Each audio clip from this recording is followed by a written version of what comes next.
하나님의 영에 감동되면 성령의 충만함을 받으라 라는 제목으로 여러분들과 주님의 마음을 나누어 보고자 합니다. 사사시대를 한마디로 딱 요약한 구절이 사사기서 21장 25절에 나오는데, 사사시대의 분위기를 딱 한 구절로 요약을 했죠. 우리가 너무 잘 아는 구절인데, 그때 이스라엘에게 왕이 없으므로 사람이 각기 자기 소견에 오른 대로 행하더라 라는 말씀입니다. 사사시대의 분위기가 그랬다는 거예요. 사람이 자기 소견에 오른 대로 살아가는 시대. 내 입장이 중요하고 내 환경이 중요하고 내가 중요한 시대. 그래서 조금 더 구체적으로 말하면 사사기서 2장 10절에 그들은 하나님을 알지 못하는 사람들이 되었고 하나님께서 자들에게 하신 일도 알지 못하는 다른 세대가 되어버렸다라고 성경은 말씀합니다. 약속의 땅에 하나님이 허락하셔서 그 약속의 땅에 두 발을 딛고 살아가긴 하지만 하나님의 말씀을 따라 사는 것이 아니라, 하나님의 섭리를 따라 살아가는 것이 아니라 하나님의 말씀을 등지고 하나님의 말씀을 거역하고 내 소견에 오른 대로 사는 거예요.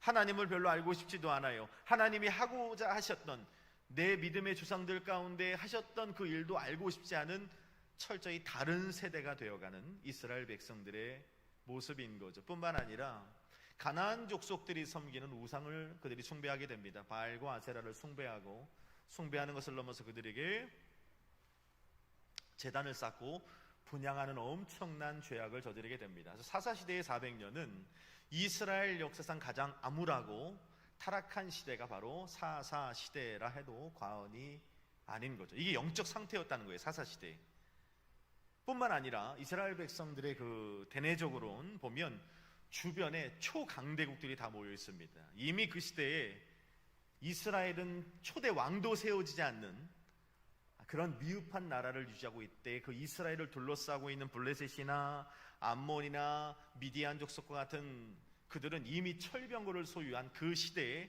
당대 최고의 군사력을 가지고 있는 그런 나라들이 주변에서 호시탐탐 이스라엘을 이렇게 정복하려고 지금 눈치만 보고 있는 거예요. 그런 엄청난 위협 가운데 지금 이스라엘은 놓여 있는 겁니다.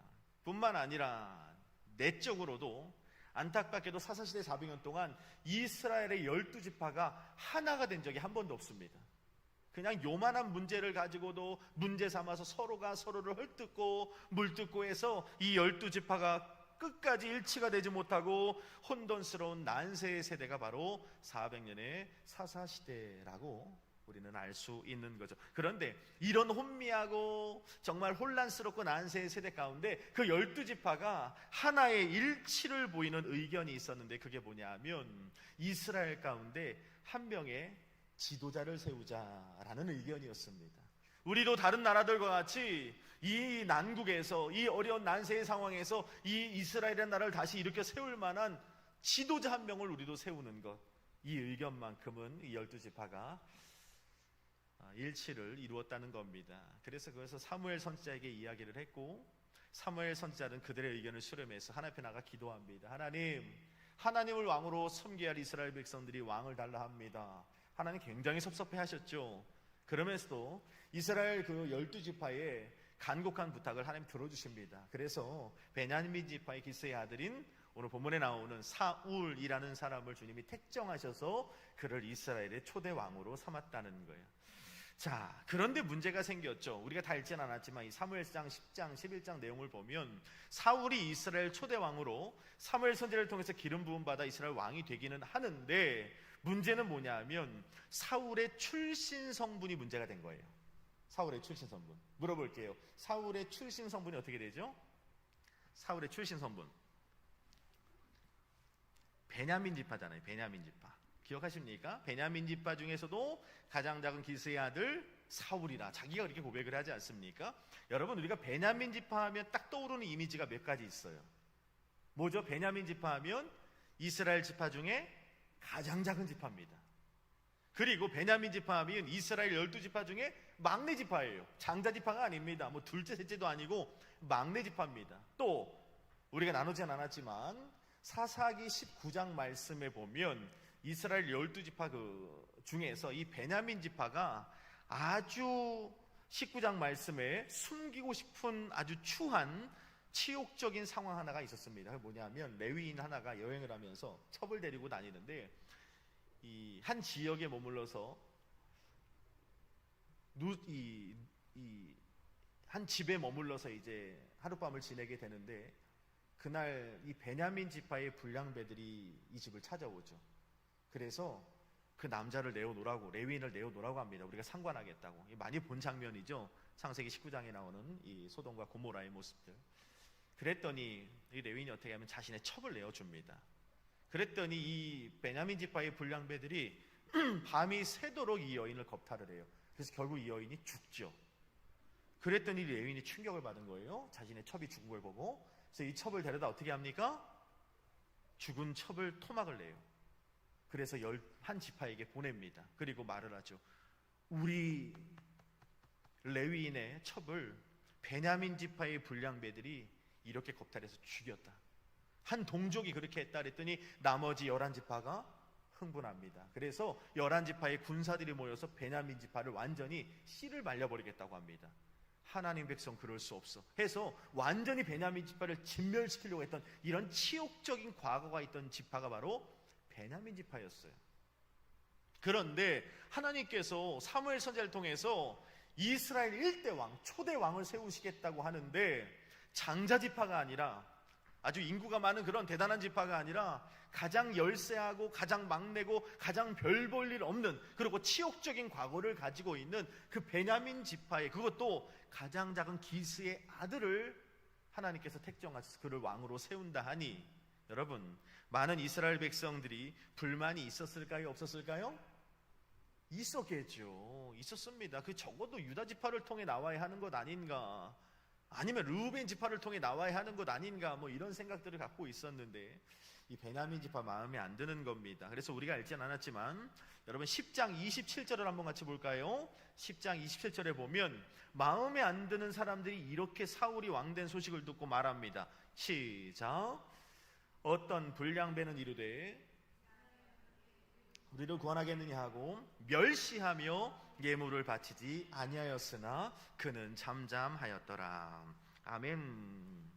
사울이 왕이 된 걸, 물론 사울이 왕이 된 부분들을 지지하는 세력들도 있었습니다만은 상당한 사람들이 오늘 27절과 같이 이 사람이 누구이기에 우리를 구원하겠는가, 저 사람이 어떻게 우리를 이 난세에 있는 12지파, 이 난국 가운데 있는 이스라엘을, 이 주변의 위협들 가운데 우리를 지켜주고 다시 다윗의 왕국을 세워나갈 수 있겠는가, 아니라 하면서 뭐라고 말하면 예물을 바치지 않겠다고 말합니다. 재밌는 건 사울도 어떻게 해요? 잠잠히 있는 거예요. 말할 수가 없어요. 왜? 나도 알거든요. 내가 얼마나 미비한 존재이고 얼마나 나약한 존재이고 얼마나 지혜가 없고 패기도 없고 또 능력도 없고 12지파를 하나로 묶을 수 있는 그런 지도력도 없는 그런 존재라는 걸 사울 자신도 아니까 어떻게 해요? 그는 잠잠히 있는 거예요. 할 말이 없는 겁니다. 그래서 우리가 앞장에 보면 9장 21절에 보면 이런 말씀이 있습니다. 사울이 대답하여 이르되 나는 이스라엘 지파의 가장 작은 지파 베냐민 사람이 아닙니까? 또 나의 가족은 베냐민 지파 모든 가족 중에 가장 미약하지 아니하나이까? 당신이 어찌하여 내게 같이 말씀하나이까? 사울이 반문을 합니다. 근데 제가 이 부분을 묵상하며 드는 생각이 있어요. 여러분 질문해 볼게요. 베냐민 지파는 가장 작은 지파고 열세한 지파고 치부가 있는 지파며, 더욱 이 사울은 9장 21절에 말한 것처럼 그 지파 속에도 가장 작은 집안의 기스의 아들이었다는 거예요. 근데 그가 이스라엘 초대 왕으로 기름 부음을 받았습니다. 사울 자신도 말해요. 난 아닙니다. 저는 자격이 안 돼요. 저는 그런 위인이 되지 못합니다라고 아주 난색을 표합니다. 근데 하나님은 사무엘을 통해 그에게 기름 부으셨다는 걸 물어볼게요. 여러분, 하나님이 사울의 부족함을 아셨을까요? 모르셨을까요? 사울의 부족함을 아셨을까요? 모르셨을까요? 알고 계셨죠. 이미 알고 계셨어요. 사울의 머리털까지 세신받으신 하나님이시기 때문에 사울의 그 지도력이 부족하고 패기 없고 리더십도 없고 능력도 없고 실력도 없고 이 흐트러진 이스라엘 12지파를 하나로 묶을 수 있는 그런 지혜도 없는 사울이라는 걸 하나님이 더 잘 알고 계신 거죠. 분명히 알고 계셨습니다. 때로는 하나님께서 누군가를 세우려고 하실 때 우리는 세상 사람들까지 그 사람의 능력을 봅니다. 그 사람의 실력을 보고 그 사람이 가지고 있는 아이템을 보려고 해요. 근데 그것이 없으면 아무리 하나님이 세웠다 할지라도 우리도 10장 27절에 나온 그 불량배들과 같이 똑같이 난색을 표합니다. 아유, 저 사람이 어떻게 일을 할 수 있겠어? 저 사람이 어떻게 이 일에 합당하겠어? 하면서 우리도 난색을 표할 때가 너무 많이 있다는 건데, 하나님 모르실까요? 다 알고 계신다는 거예요. 제가 가끔 사역을 하다 보면 물어봅니다. 나름 기도하고 물어봐요. 하나님께서 이런 일이 있다고 사람을 세우라고 하시는데 좀 섬기시죠. 그럼 옛날에는 목사님 기도해보고 제가 순종하겠습니다 하면 저는 굉장히 겸손하게 받아들여요. 야, 진짜 겸손한 사람이구나. 기도해보고 선다니, 야, 진짜 되게 신중한 사람이구나 생각했는데, 제가 사역을 하다 보니까 그건 겸손이 아니더라고요. 이 목사가 그만큼 기도하지 않고 부탁을 하는 건 아니거든요. 기도하고 세우는 건데 그것처럼 교만한 게 없는 겁니다. 기도하고 해보겠습니다는 없어요. 눈에 보이는 거죠. 이 불량배들과 같이 이 일을 저 사람이 할 수 있겠는가? 이 일을 내가 할 수 있겠는가? 우리 가정이 이룰 수, 우리 교회가 할 수 있겠는가 하는 생각이 드는 거죠. 하나님께서는요, 사울도 그렇게 말하고 이스라엘 백성들이 사울을 왕으로 인정하지 않자 하나님은요, 되게 중요한 겁니다. 성경은 분명히 말해요. 하나님의 부르심엔 후회하심이 없느니라. 하나님은 내가 사울을 세웠어. 내가 베냐민 지파에 가장 작은 집안 기스의 집안에 그 사울이라는 분을 내가 이스라엘 초대 왕으로 세웠는데 나의 부르심엔 후회함이 없거든. 내 결정과 선택이 틀리지 않았음을 내가 증명해낼 거야. 하나님은 그렇게 하시는 분이에요. 그래서 하나님이 어떻게 하시냐면, 하나님이 사울을 선택하시고 그를 이스라엘 초대 왕으로 세우셨다는 것이 틀리지 않았음을 하나님이 증명하시기 위해 일으킨 사건이 있는데 11장 말씀입니다. 그게 바로 뭐냐면 전쟁이었어요. 전쟁. 어떤 전쟁이냐면 여기 나오죠. 11장에 들어보니까 암몬 사람이 암몬과의 전쟁이 일어났다고 여러분에게 주석을 코멘트를 달아 놓았습니다. 사울이 아버지의 소를 몰고 길을 가던 중에 길르앗 땅 야베스 지역에서 암몬 족속이 쳐들어와 이스라엘 백성을 위협하고 있다는 소식을 사울이 듣게 됩니다. 근데 재미있는 건 사울이요, 잘 보세요. 사무엘 선지자를 통해서 기름 부음 받았잖아요. 넌 이스라엘 초대 왕이야. 그러면 사울이 왕으로 기름 부음 받았으니까 어디로 가야 돼요? 어디로 가야 돼요? 왕실로 가야 돼요. 왕궁으로 가야 돼요. 근데 사울이 어디로 갔어요? 집으로 돌아가서 지금 뭐 하고 있어요? 11장 말씀에 보면 아버지 가축을 치고 있어요. 대통령으로 위임받은 초대왕 사울이 왕궁으로 들어간 건 아니라, 왕실로 간 게 아니라 다시 아버지 집에 가서 소 치고 소밥 주고 가축 치고 있는 거예요. 그렇게 아버지 소를 몰고 가다가 길르앗 야베스라는 지역에 암몬 족속이 쳐들어와 이스라엘 백성을 위협하고 겁박하고 있다는 소식이 딱 들리자 사울의 마음에 어떤 생각이 드냐면 마음에 분노가 치밀어 올라요. 마음이 뜨거워집니다. 마음이 막 불같이 올라오는 거예요. 여러분 물어볼게요. 왜 그랬을까요? 왜 사울의 마음이 이렇게 불붙는 듯 했을까요? 5절 6절 말씀해 보니까 야베스 사람의 말을 전하니라. 사울이 이 말을 들을 때에 6절입니다. 하나님의 영에 크게 감동되매 그의 노가 크게 일어나니라 라고 말합니다. 거룩한 분노가 마음속에 막 불같이 올라오는 거예요. 예전에는 이스라엘 백성이 암몬 족속, 암몬은요 대단한 나라거든요. 이 나라 족속에 들어와서 이스라엘 백성들을 괴롭혔다는 얘기 들으면 아버지 소를 치고 있던 사울의 마음속에 분노가 일었을까요? 안 일었을까요? 안 일었죠. 감동도 없고 관심도 없었어요. 빨리 그냥 나만 해 입지 않으면 될 거야 이런 생각 갖고 있었는데, 오늘 사울은 여기 본문에 보니까 그의 노가 크게 일어났다고 말합니다. 거룩한 분노라는 거예요. 왜 그랬을까요? 사울이 비록 지금 아버지의 가축을 치고는 있지만 그 마음에 뭐가 있었는 줄 알아요? 나는 사무엘 선지자를 통해서 이스라엘 초대 왕으로 기름 부음 받은 자야 라고 하는 자신의 정체성에 대한 확실한 인식이 있었다는 거예요.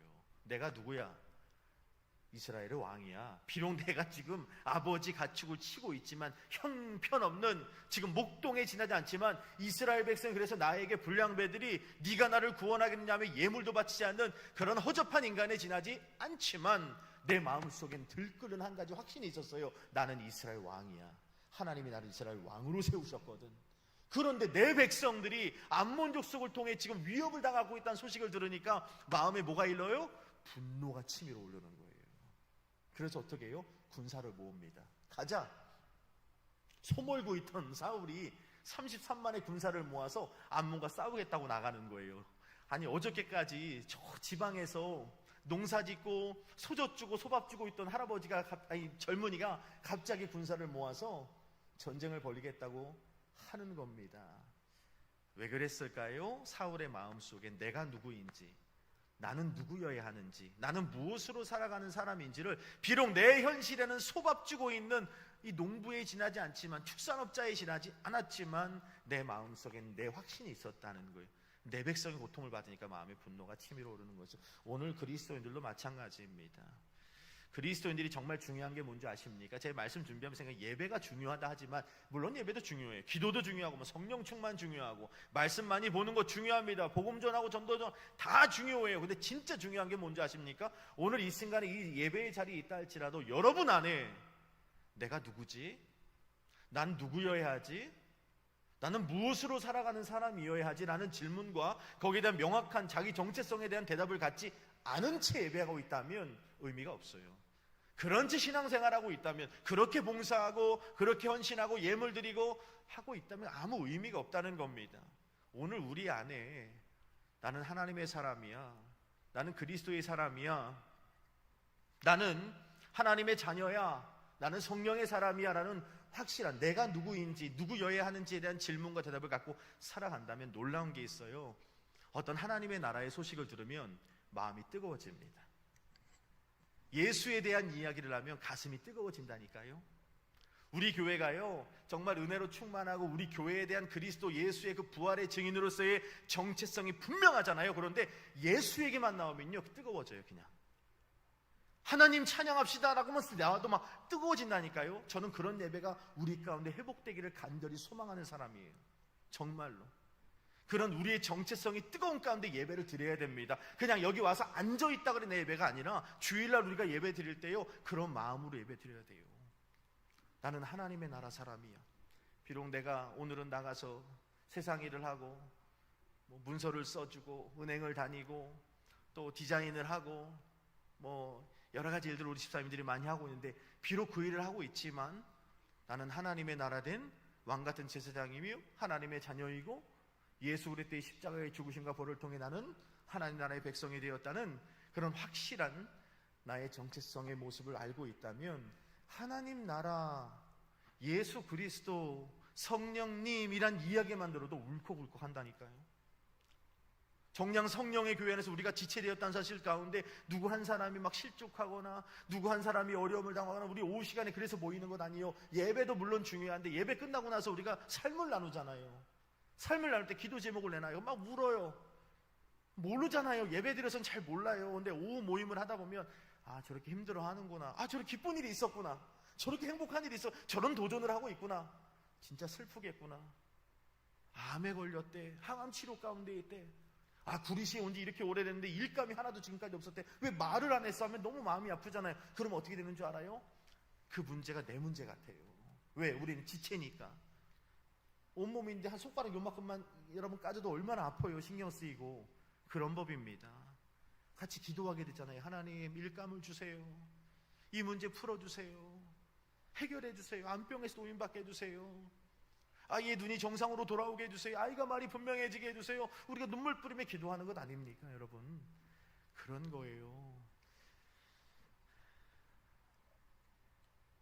오늘 우리의 삶의 현장에서 내가 누구인지, 내가 무엇으로 살아가는 사람인지에 대한 질문과 대답이 없으면 참 안타깝게도 하나님 나라 때문에 가슴이 뜨거워질 일이 없죠. 거룩한 분노가 일어날 일들이 사실은 없습니다. 그런 걸 경험해 볼 일도 없는 거죠. 그냥 교인에 지나지 않는 거예요.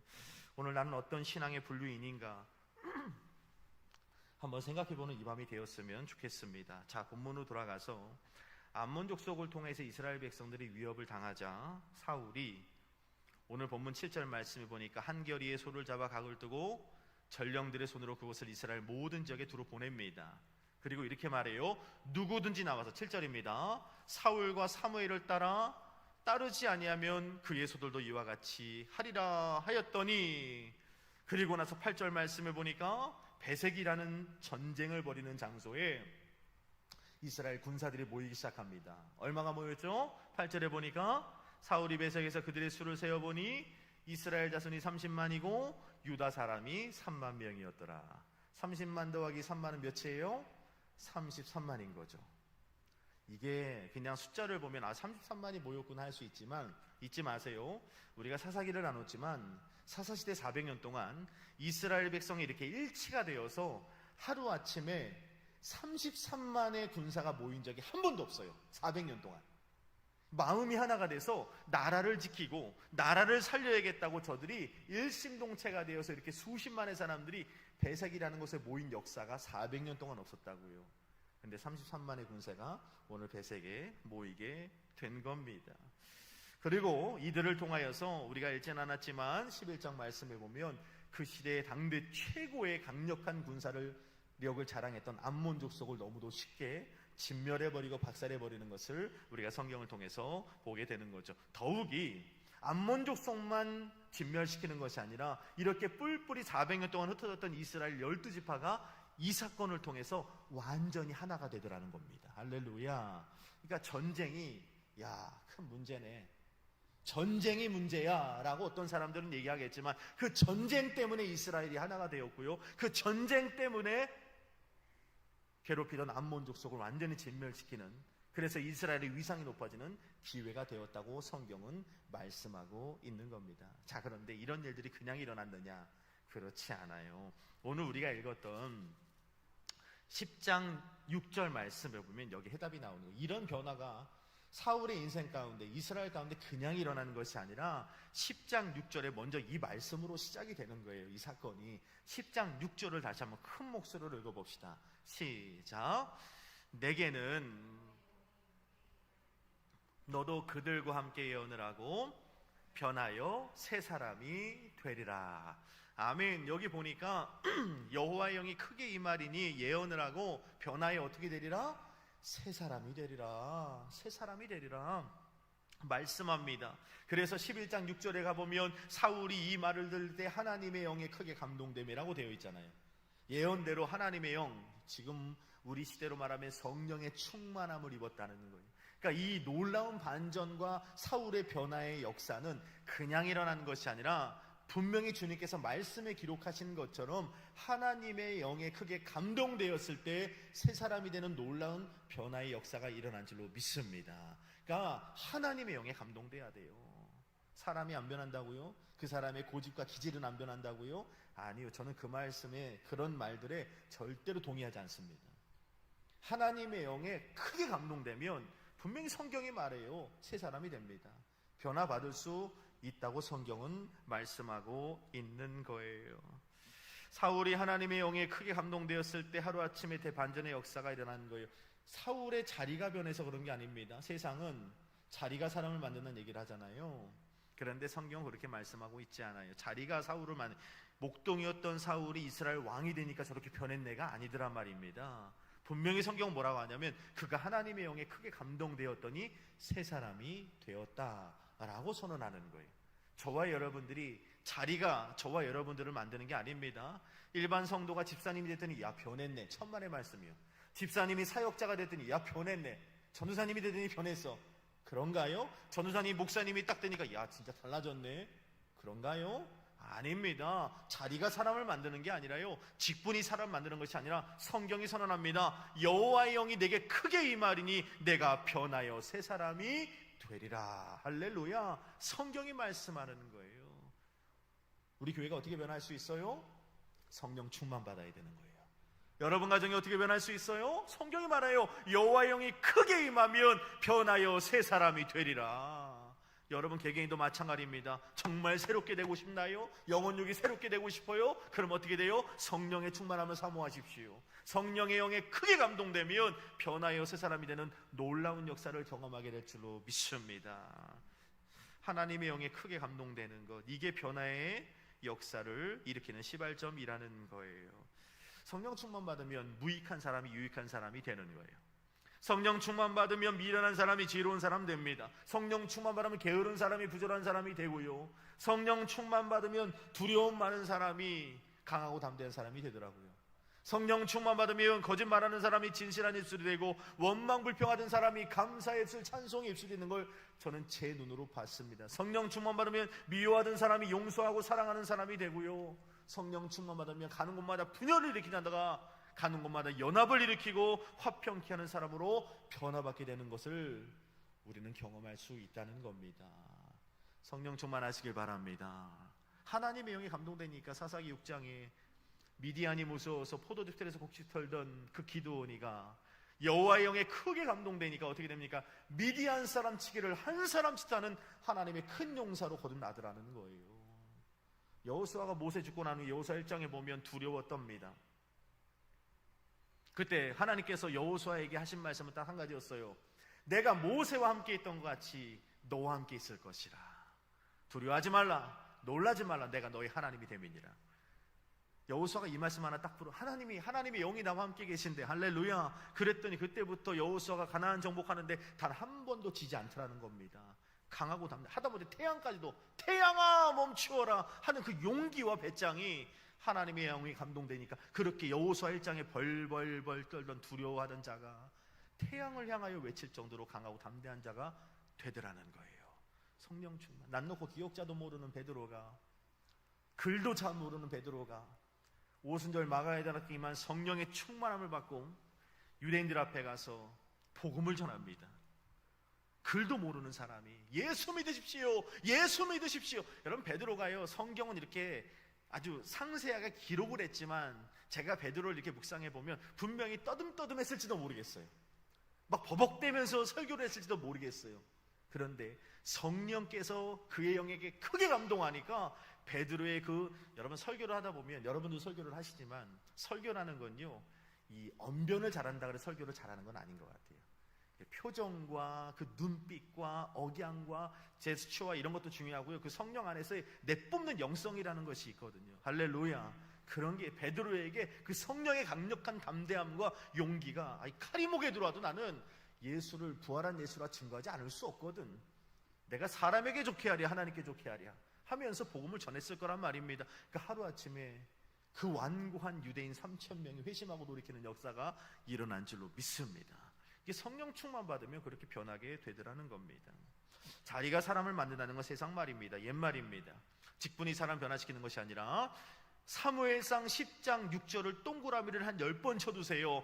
여호와의 영이 크게 임하리니 내가 변하여 새 사람이 되리라. 할렐루야. 이 말씀 마음에 새기시기 바랍니다. 변화를 꿈꾸면 다른 게 아니에요. 자리를 바꾸는 게 아니라, 직업을 바꾸는 게 아니라, 직분을 바꾸는 게 아니라 내가 성령 받아야 된다. 하나님의 영에 감동된 사람이 되어야 한다. 우리 순복음 성령의 교회가 하나님의 영에 크게 감동되길 주의 이름으로 축복합니다. 그래서 다른 때도 중요하지만 주일 예배만큼은 혼신의 힘을 다해야 돼요. 정말로 혼신의 힘. 정말 하늘의 문이 열리고 이 예배가 변화되면요, 정말 저 문이 닫을 전에, 아까도 들어오면서 기도했어요. 하나님, 이 문이 닳아 없어질 때까지 이 자리에 밀려 들어오게 하여 주옵소서. 그런 꿈을 꾸면서 오늘도 예배당에 막 나왔다니까요. 그런 비전을 꿈꾸면서 기도하자는 거예요. 한 가지는 또 뭐냐 하면 11장 14절에 보면 이런 말씀이 나옵니다. 14절만 함께 읽어보죠. 시작. 사무엘이 백성에게 이르되 오라, 우리가 길갈로 가서 나라를 새롭게 하자. 아멘. 아까 전에 우리가 읽었지만 10장 11장 시작하기 전에 지금 사울이 왕의 기름 부름 받고 어디로 갔다고요? 왕궁으로 갔어요? 왕실로 간 게 아니라 지금 아버지 집에 가서 소 막 염을 먹이고, 지금 어디 가서 푸른 초장 맑은 물가로 가나, 얘네 어디 가야 물이 있고 어디 가야 풀이 있나, 지금 이거 고민하고 있는 사람이었거든요. 조금 전만 해도. 그런데 이 전쟁이 끝나고 나서 사울이 지금 사무엘과 함께 뭐라고 말하냐면 우리가 나라를 새롭게 하자, 이렇게 말하고 있는 거예요. 사무엘과 사울이 함께 움직이며 나라를 새롭게 하자라고 말합니다. 사울이 하나님의 영에 감동되면서 저는 이 본문을 보면서 무엇을 깨닫게 됐냐면 사울이 바라보는 것이 바뀌었다는 것을 깨닫게 됐어요. 사울이 지금까지 성령 충만 받기 전에 뭘 봤어요? 땅만 봤어요. 땅만. 소만 봤어요. 소. 아버지의 가축. 이거 잃어버려가지고 막 전국을 헤매잖아요. 막. 네. 그냥 아버지의 소를 데리고 가서 어디 가면 이 소들을 먹일 수 있을까? 영양가 높은 풀들이 어디 있을까? 어디 가야 물이 흐를까? 시냇가가 있을까? 어디 가야 정말 이 푸른 초장 그런 목초지가 있을까? 온통 머릿속에 그런 생각밖에 없으니 그런 것들만 보였거든요. 그런데 오늘 사울이 변했습니다. 하나님의 영이 크게 감동되면서 사울에게 새로운 것들이 보이기 시작했으니 뭐가 보였어요? 나라를 새롭게 하자. 사무엘과 같이 외친 겁니다. 사무엘이 외치니까 그래, 길갈로 가서 우리 여호와 앞에서 나라를 새롭게 하자라고 사울이 함께 외치고 있는 것을 보게 되는 거예요. 여기서 나라를 새롭게 하자는 것은 두 가지 의미가 있는 거죠. 어떤 의미가 있는, 영적인 의미, 육적인 의미가 있는데, 영적인 의미는 뭐냐면 제가 사실은 지금까지 말씀드렸지만 사사시대의 특징이 뭡니까? 내 소견에 오른 대로 살고 하나님 모르고 하나님이 하신 일도 모르고 가나안 땅의 우상 숭배, 그들에게 분향하는 그런 죄악의 자리에서 완전히 다시 하나님께로, 여호와께 돌아가자, 하나님께 돌아가자는 운동을 일으키는 거예요. 여기 보니까 나라를 새롭게 하자, 다시 하나님 앞으로 가자, 다시 주님의 영광을 바라보는 하나님의 거룩한 백성으로 거듭나자, 이걸 외치고 있는 거예요. 또 한 가지 뭐냐면, 야, 우리 33만의 군대가 모였잖아. 지금 보니까 이제 400년 동안 그렇게 일치하지 못하고 하나님이 하나로 묶어주셨는데 계속 뿔뿔이 흩어지던지 니 하지 말자는 거예요. 이번 기대를 통하여, 이 암몬과의 전쟁의 승리함을 통하여 이번에 했던 것처럼 이제 12지파가 똘똘 하나로 뭉치자, 나라를 새롭게 하자, 육적으로는 지금 그것을 외치고 있는 겁니다. 사울이 하나님의 영에게 크게 감동되면서 나타난 반응이었다는 거예요. 제가 이 부분을 묵상하면서 어떤 생각이 드냐면, 여러분, 하나님의 영에 크게 감동되며 나타나는 현상은 보는 게 달라집니다. 바라보는 게 달라져요. 하나님의 영에 감동되기 전에는 땅만 봅니다. 땅의 것들만 바라봐요. 무엇을 먹을까? 무엇을 입을까? 무엇을 마실까? 이것만 바라보고 살아갑니다. 근데 하나님의 영에 감동되면 어떻게 되냐 하면 하늘을 바라보기 시작하죠. 영원한 것들을 바라보기 시작한다는 겁니다.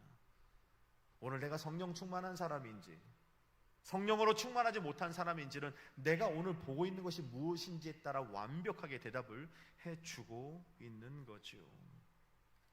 하나님의 영에 충만한 저와 여러분들이 되어야 합니다. 한 집사님이 사업을 시작하셨는데 잘 되나 봐요. 2호점, 3호점을 내면 많이 성장시켜서 평생의 꿈이었던 넓은 집으로 이사를 가겠다고 얘기를 했어요. 갈비탕 먹으면서 저한테 대접을 하면서 기도해 주십시오. 안 타봤던 벤츠도 타고 싶고 웃으면서 얘기를 했어요. 우리 아이가 공부는 못해도 이렇게 좀 예술적으로 하는데 특수학교에 좀 보내고 싶다는 얘기를 했어요. 그래요, 잘 됐으면 좋겠습니다. 근데 그분이 그런 꿈을 가지고 열심히 해서 2호점, 3호점까지 냈었는데 사업이 그렇게, 사업이라는 게 저도 해봤지만 녹록치 않거든요. 하루하루가 다르거든요. 손님이 언제 올지도 모르는 거고. 그렇게 하다 보니까 이분이 사업을 운영하면서 깨닫게 된 것이 있어요. 야, 정말 하나님이 도와주시지 않으면, 하나님이 이끌어주지 않고 장막 칠 곳을 지시해주지 않고 어디로 가야 될지 명확하게 알려주지 않으면 여기로 버는데 여기로 나가는 거예요.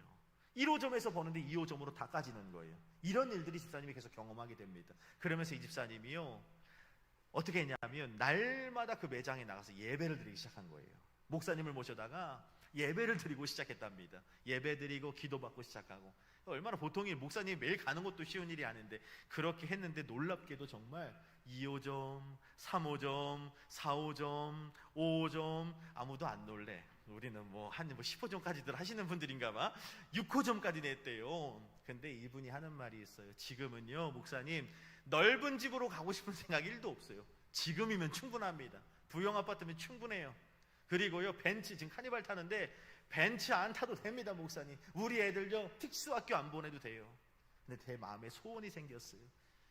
어떤 소원이 생겼는데 그랬더니 하는 말이, 내 자식 잘 되는 것보다요, 목사님, 가난한 개척교회 목사들, 목사님들, 자제들 학비, 자녀들 학원비 이런 거 없어서 못 가는, 멀리 있지 않아, 가까이 있어. 여기 보면 이 어려운 불우이웃을 멀리서 찾지 마, 여기 가까이 있단다. 그랬더니 목사님 알겠습니다 얘기를 했는데, 그런 목회자 자녀들의 학비와 학원비를 좀 대주는 일들이 제가 해야겠다는 생각이 들더라는 거예요. 뭐가 달라졌을까요? 달라진 건 하나도 없어요. 사업을 운영하면서 날마다 예배하면서 하나님께서 왜 사업이 잘 돼야 하는지를 보게 해주시는 거예요. 네가 왜 성장하고 이 사업장이 번창하고 창대해야 하는지를 눈을 열어 보게 해주시는 거예요. 할렐루야. 그렇다고 그 집사님 내 집이 뭐 못 살고 뭐 벤치를 못 끌고 그래서 막 서운하냐? 그렇지 않다는 거예요. 얼마나 보람되게 지금 일을 하고 있는지 모릅니다. 여러분, 오늘 하나님께서 이 사울의 말씀을 통해 사울이 경험했던 현장으로 우리를 불러주고 계신 거예요. 저는 오늘 사울이 암몬과 싸워서 이겨서 이 12지파 하나 됐습니다 뭐 이런 얘기하려고 이 자리에 서 있는 게 아니라, 사울이 그렇게 좋은 왕은 아니었잖아요. 근데 시작은 이렇게 좋았다니까요.